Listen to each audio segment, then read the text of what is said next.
Governor Ducey spent the last months of his term building a fake border wall out of metal shipping containers. The cost to taxpayers, $82 million. Now, back in Texas, Governor Abbott has also begun to militarize the southern border to deter migrants, arming National Guard troops with rifles, building fences of barbed wires to create a physical blockade at a popular border crossing point.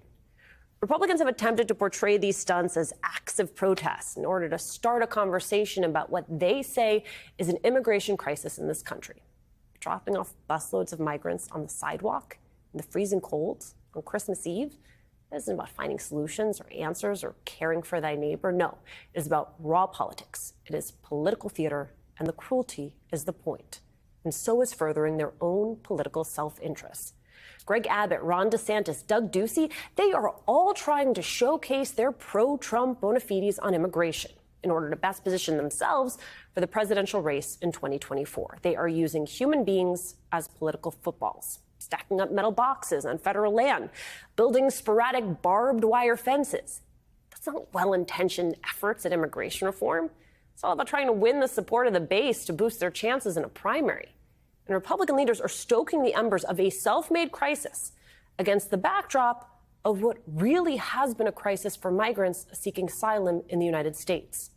Back in 2020, at the start of the pandemic, Donald Trump activated a piece of arcane law called Title 42. Basically lets the president close the borders to anyone seeking asylum in this country for the purpose of maintaining public health. It allows border agents to turn away anyone fleeing from danger, seeking refuge in this country without so much as a hearing.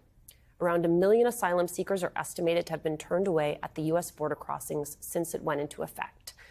And this month, Title 42 was set to expire. Thousands of migrants have been queuing up at the southern border, waiting for the chance to seek asylum again. And so rather than propose any actual immigration reform measures, a group of Republican lawmakers sued the Biden administration to try and keep the public health law in effect indefinitely.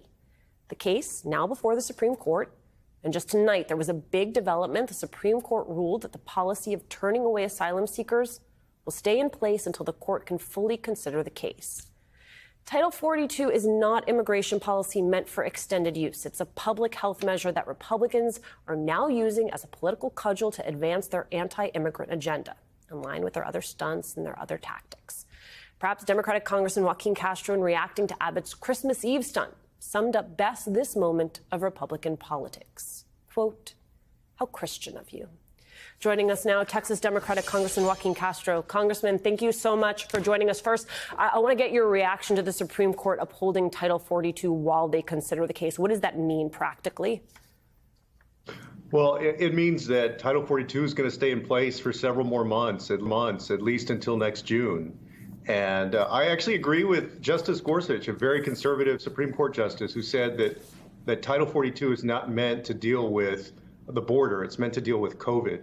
And it's very ironic, Alicia, that conservative Republicans are using Title 42, a health emergency provision, to do what they're doing on the border when a lot of these people didn't even take COVID seriously. They never even treated it like an emergency. And yet they're using this policy on the border. Right. I mean, your tweet from this weekend really struck a nerve, reacting to Governor Abbott's decision to send migrants to the vice president's doorstep. I want you to tell me about your reaction when you first saw those images. Well, like a lot of people in politics and just a lot of Americans, I actually wasn't on social media very much on Christmas Eve. I was trying to actually enjoy the night with my family. And then, I glanced at the video that you're showing now and read what was going on. And I was so upset that Greg Abbott, because he thinks he can become president, and because these guys like Abbott and DeSantis are so drunk on Trumpiness, that they're trying to be as mean and as cruel as they possibly can. And to dump these people off in 18-degree weather. You see the video there, that young boy just has a sweatshirt on, a sweatshirt. You think about all the parents and their kids when you take them out, even if it's 40 degrees, 18-degree weather, little kids with a sweatshirt on, and you're just going to dump them on the side of a road near the vice president's house because you want to show how tough you are and how cruel you are, and you want to be meaner than Ron DeSantis because you believe that that's the way to win in the era of Donald Trump. I mean, it's just heartless. It's just completely heartless. And it also demonstrates that the Republican Party, they really don't have any solutions. I used to really give some of these guys the benefit of the doubt that maybe in their heart of hearts or in their minds, they're really trying to reach a solution. They're just trying to be mean. They're just trying to demonstrate how tough they are. They're trying to play to a certain base. And there is a sizable base of the Republican Party right now that eats this stuff up. They absolutely love it. And you see them all over Twitter, you see them all over social media, and that's part of what fuels these guys. If that is true, right, if you have this anti-immigrant behavior, this cruelty because of the lead up to 2024, I wonder then what you think the antidote to that is. The ultimate antidote is to vote as many of these people out of office as you possibly can. It is to win in democratic elections. It's to organize. It's to get out the vote. But you would hope that the Republican Party also would correct itself at some point, that they would get out of this era of Donald Trump and take a lesson from the 2022 elections where they were supposed to win all these seats, that it was going to be a red wave, and then they got beat. They got pushed back by the American people. But you still see Greg Abbott doing what he's doing.